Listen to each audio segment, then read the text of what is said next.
English podcast. From Learn English with Joy.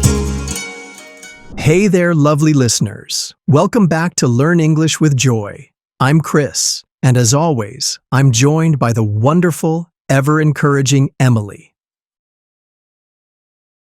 Thank you, Chris. Hi, everyone. We're so happy you're here with us again. Whether you're out for a walk, lying on your bed, or making your morning coffee, we're excited to spend the next few minutes with you. This podcast is your safe space to grow your English with confidence, kindness, and maybe even a little laughter. And today's topic? It's one that's very close to our hearts. Let me ask you something. Have you ever wanted to speak English, but your mouth just refused to move? Like, you knew the words in your head, but when it was your turn to speak, your voice disappeared? I've been there. I remember sitting in my first English conversation class in college.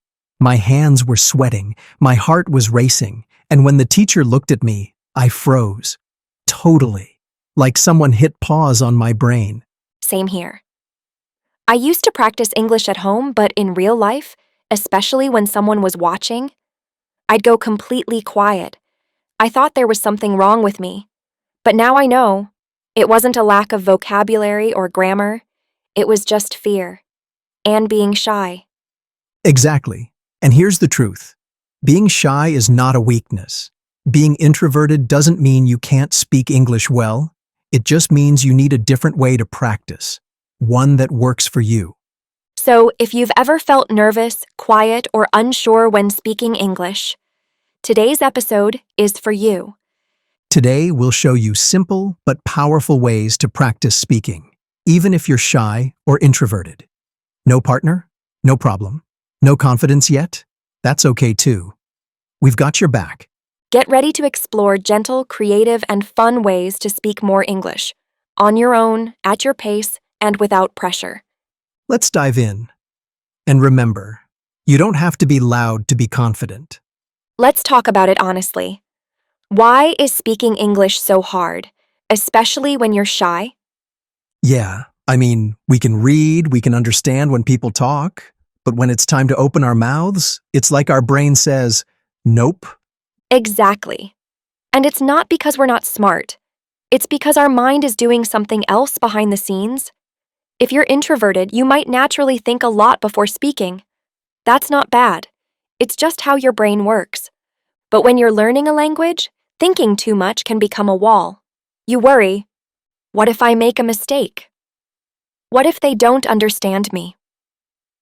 What if I sound silly? Totally. That was me. I still remember sitting in class, understanding everything the teacher said.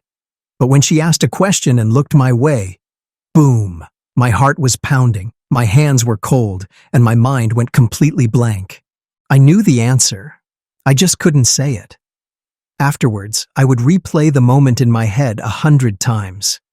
Sound familiar? Oh, it sounds very familiar. And here's something important. We often think that being shy means we're not confident. But that's not true. Shyness is not a weakness. It's just a different kind of energy. Some people talk to everyone in the room. Others take time to open up. Both are okay. Yes. And if you're listening to this right now, wondering if you're too quiet to speak English, please know this. You don't have to change who you are. You just need to find the way that fits you best. That's what this episode is about. Finding gentle, private, low-pressure ways to practice your English voice. Because your voice deserves to be heard, even if it starts as a whisper. We're going to walk through a few methods that helped us, and our students, go from nervous silence to real self-expression. One small step at a time. So, take a breath. Smile. You're not alone in this. Let's keep going. Gently. Okay, let's get real. What if you don't have anyone to speak English with? No speaking partner? No teacher? No English club? Is it still possible to improve? The answer is absolutely yes.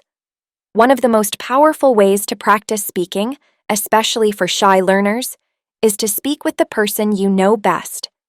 Yourself. Now, I know what you might be thinking. Chris, That sounds a little weird. But hear me out. Talking to yourself in English is a safe, private, no-pressure way to build confidence. And there are two great ways to do it. The first one is called mirror speaking. You simply stand in front of a mirror, look into your own eyes, and start talking. It can be as short or as long as you want. Just describe something from your day. Let me give you an example. Imagine I'm in front of my mirror. I say, I'm making coffee. The smell is strong. I feel more awake.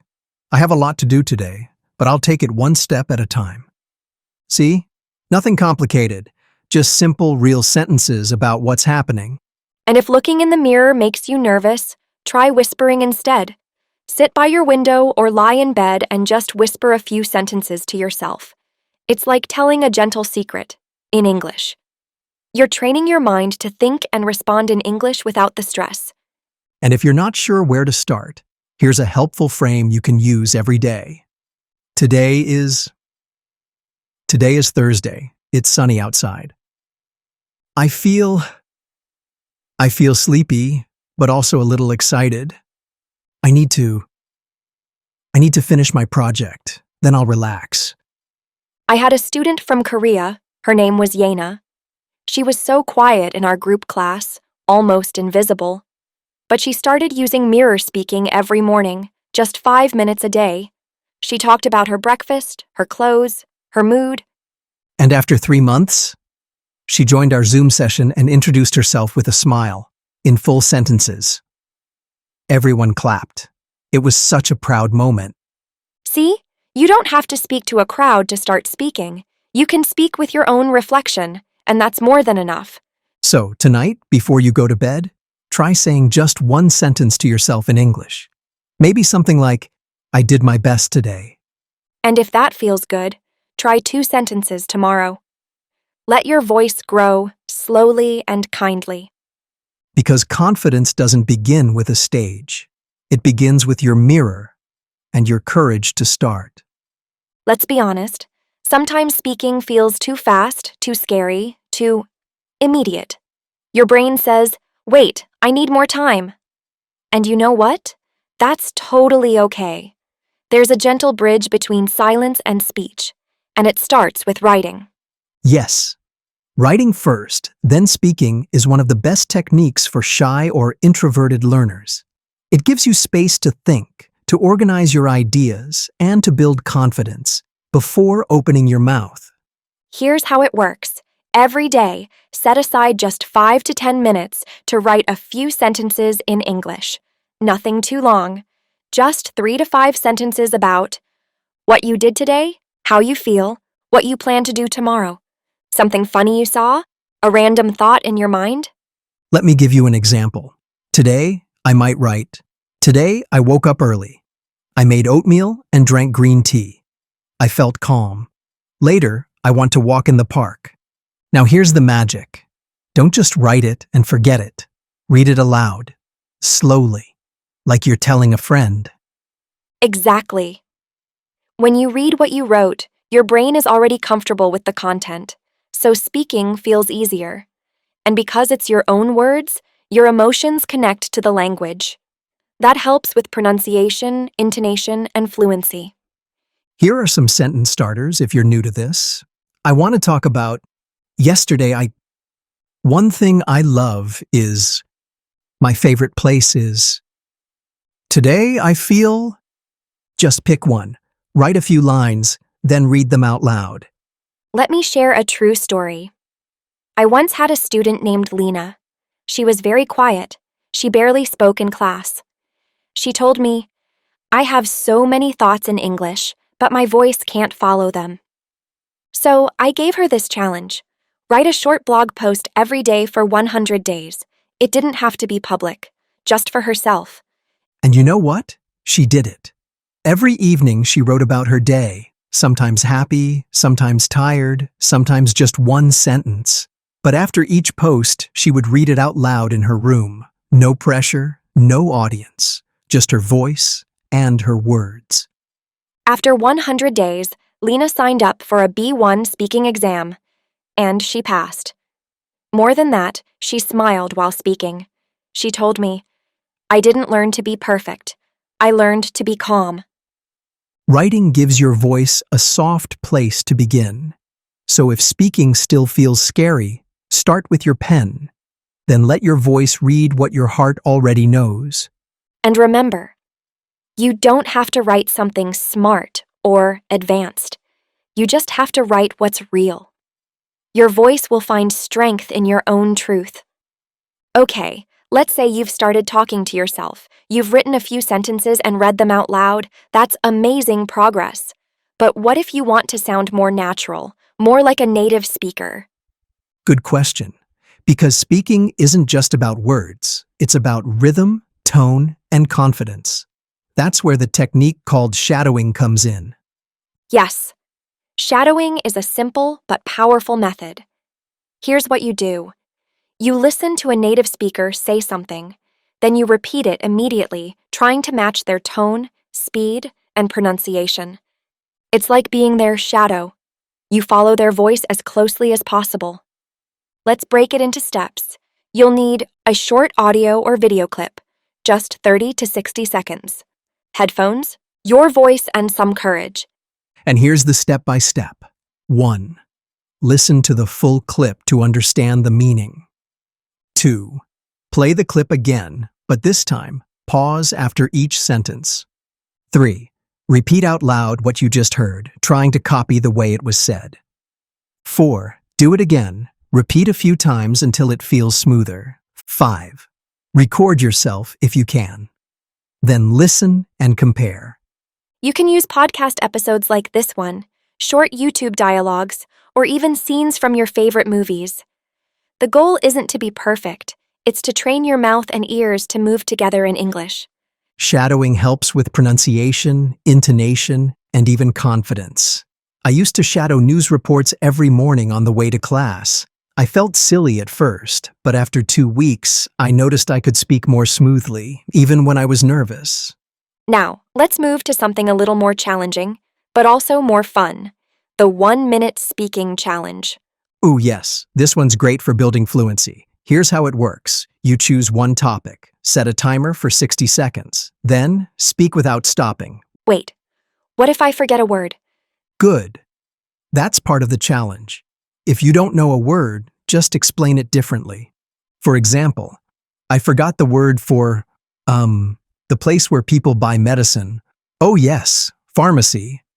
That moment of struggle actually trains your brain to stay flexible. Some easy topics to start with are my morning routine, my favorite food, what I see in my room, why I'm learning English, a place I'd love to visit. You'll probably pause, repeat yourself, or even laugh, and that's great. Because this challenge teaches you to keep going, even when it's messy. The magic is not in speaking perfectly, it's in speaking without fear.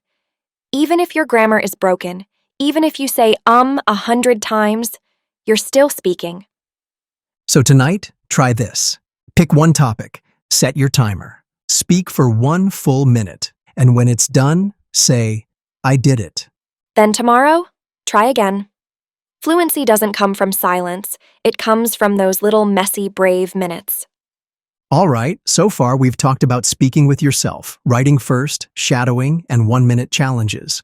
But here's another easy and creative method, describing what you see. Yes, this one's really fun, and it doesn't require anything complicated. All you need is a picture. That's right. A photo from Instagram, a magazine, your phone gallery, or even a random image from the internet. You look at it, and you talk about it, out loud, in English. Here's how it works. Step 1, pick a photo. Step 2, look at it for 1 minute. Notice the details. Step 3, start describing it out loud. Try to go for 2 or 3 sentences. Let's try an example. I'm looking at a picture of a kitchen. I might say, there's a small red cup on the left. The window is open and sunlight is coming in. I see a plate of toast on the table. Perfect. You don't have to describe everything. Just pick 2 or 3 details and say them out loud. You can talk about colors, red, green, blue, white. Shapes, round, square, tall. Position, on the left, behind the box, next to the window. Actions. A boy is jumping. A woman is drinking coffee. One great thing about this exercise is that it builds your vocabulary naturally. You start using words like behind, between, next to, or holding, wearing, smiling. When I was preparing for the IELTS speaking part 2, this was my secret practice method. I didn't always have a speaking partner, so I chose to describe my desk every morning. Your desk? Yes. Every day before studying, I would look at my desk and describe it like this. There's a notebook on the right side. My blue pen is under it. I see my laptop. The screen is black because it's off. There's a cup of green tea. The steam is rising. At first, I could only say 1 or 2 things, but after a week, I could speak for almost a full minute about the same desk because I noticed more and more details. That's amazing. And it proves that you don't need new material every day. Sometimes the objects around you are enough. You can even describe the room you're in right now. Look around. What do you see? Try. There's a brown chair. My bag is on the floor. The light is soft. Speaking isn't always about ideas. Sometimes it's about observation. And when you describe what you see, you train your brain to think in English without even realizing it. So pick a photo today, or just look at your room. Then say 3 sentences out loud. Start small, speak slow, and watch your English grow. Let's face it, one of the scariest things in learning English is real-life speaking. Ordering coffee, asking for directions, buying something in a store. Your heart races, your hands shake, and suddenly, your English disappears. Oh yes, that's the moment when all your practice is tested. But here's the good news. You can practice those situations before they happen, with role-playing. Exactly. Role-playing means imagining a real-life situation and acting it out in English. It might feel silly at first, but it works, because your brain gets used to responding fast, without fear. Even if you talk to a mirror, you're training your brain to respond faster. And when the real moment comes, your words will be ready. Let's try 3 simple role-play ideas you can do right at home. 1. Ordering a drink at a cafe. Imagine you walk into a coffee shop. Say out loud, "Hi, can I get a small latte, please? No sugar, but extra milk. That's all. Thank you." You can even pretend to be the barista and answer yourself, "Sure, that will be $3.50. 2. Asking for directions. Stand in front of a mirror or look out your window. Say, "Excuse me, can you tell me how to get to the train station? Is it far from here? Thank you so much." Imagine someone responds, then answer back, "Okay, I go straight, then turn left. Got it." 3. Shopping at the supermarket. Look at the food in your kitchen or imagine the aisle in a store. Say, "Where can I find the bread? How much is this? I'd like to pay by card." You can even act out holding the items and handing over money. Yes, it's pretend, but it builds real skills. Want to take it further? Record yourself doing the role play. You'll hear your tone, pronunciation, and where you pause. Over time, you'll start noticing small improvements, like speaking faster or using better words. That's what helped me before my first trip to Australia. I was terrified to speak in restaurants, so I practiced ordering food at home, again and again. I'd say, "Hi, I'd like the chicken sandwich with no mayo. Can I also get a bottle of water?" And guess what? When I got there, I said those exact lines, with confidence. Role-playing is like rehearsal before the show. And the best part? You don't need anyone else, just your imagination and your voice. So tonight, pick one situation. Talk to your mirror. Talk to your fridge. Talk to your plant. Just practice, and your real-life English moments will feel a lot less scary. So we've talked about how to describe what you see and how to role-play real situations. Now, let's try something that helps with both fluency and confidence. We call it summary speaking. That's right. Summary speaking is when you read or listen to something in English, then try to explain it in your own words. Just like you'd tell a friend, Hey, I read something interesting today. It's a great way to connect reading, listening, and speaking, all in one practice. And don't worry, you don't have to use long articles or complicated news.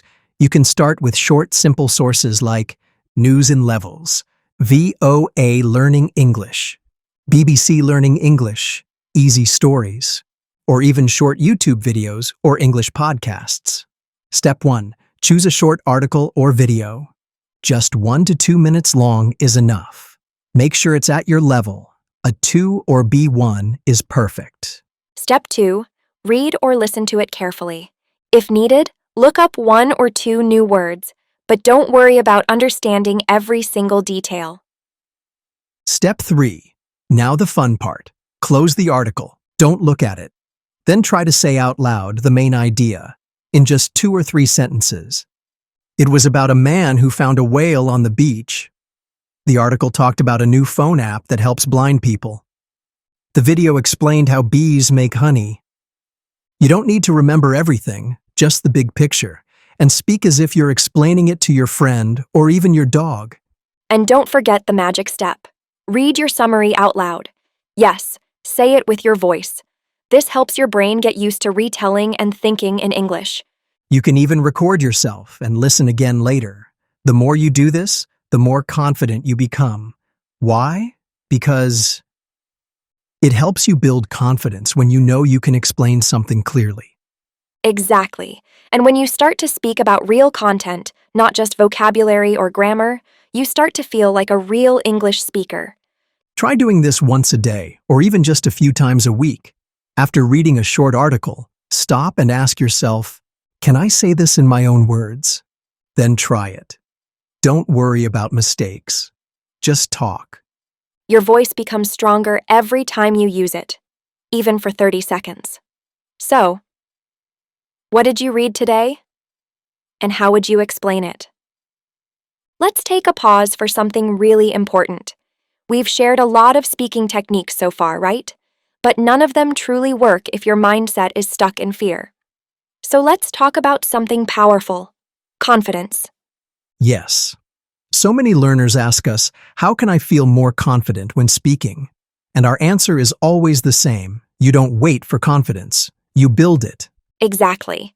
Confidence is not something you wait for. It comes from doing, from trying, from getting it a little bit wrong, and then trying again.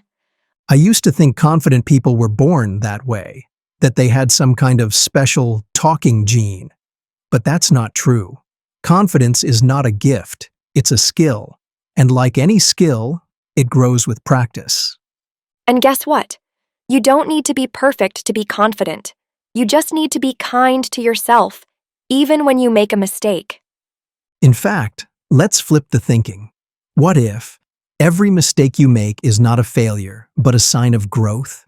Yes, every time you forget a word or say something wrong, you're actually doing the bravest thing of all: trying. Here's a quote I love. It says, "You don't have to be great to start, but you have to start to be great." Powerful, right? Think about this. Every confident English speaker you see today, on YouTube, in real life, in class, once struggled, just like you. But they kept going. They didn't wait for the fear to disappear. They spoke through the fear, one quiet sentence at a time. So if you've ever said to yourself, "I'm too shy. I always mess up. I'm not ready yet," we want you to gently rewrite that. Try saying, "I'm learning. I'm growing. I'm trying," and that matters. Because it really does. Your quiet voice matters. Your progress matters. And on the days when you feel discouraged, just remember, even one sentence a day is a victory. Even 10 minutes of practice is progress. And when you look back 1 month from now, you'll see how far you've come. Not because you waited to feel confident, but because you took action, even when it was hard. And that, my friend, is real strength. So keep going.